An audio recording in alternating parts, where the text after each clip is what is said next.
Good day mga tips natin, no? Pakita ko sa inyo ang performance ng ating Raider LRL system. So, meron tayo dito radar LRL system na 3-in-1. Paano ko nasabing 3-in-1? Unang-una sa lahat, meron po siyang 3D scanner. Ito yung sensor niya. Ito yung sensor. Ito yung mismo ang pwede mong itutok sa lupa. Ito, 3D scanner. Itong mahabang to, sensor po to. And may pindutan po dito. At meron to charging port at mga ilaw, mga diode, mga LED lights. And meron ditong kung manulobat, ilaw siya. And then meron search. Ibig sabihin, ilaw sa pag mag-search dito. Tapos may ilaw na rin push button. Ito natin. Yan.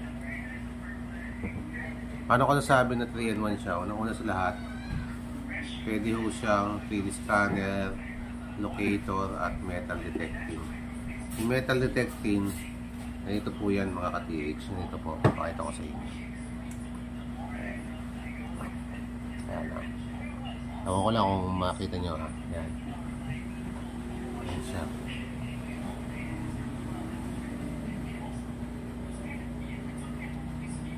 Ayan.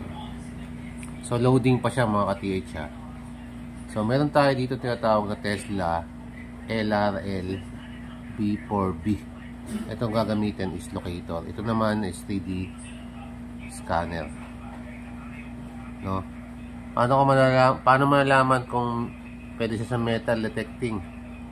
Gawin mo, i-click mo yung 3D scanner, okay mo. Tapos 3D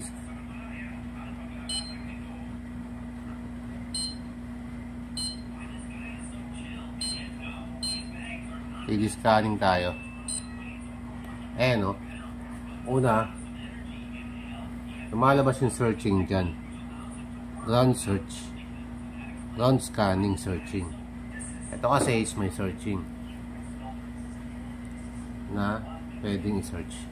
Titingnan mo mga ka-TH. Tingnan nyo mamigay. Pag ito tinutok ko sa iba, ginagalaw-galaw ko, makikita nyo.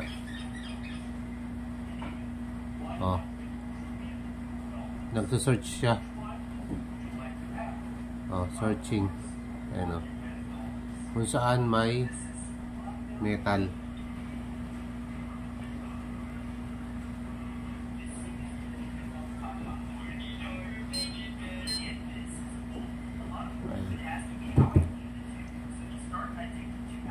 Ayan o. Searching. Ulitin ko ha. Para hindi tayo mawala.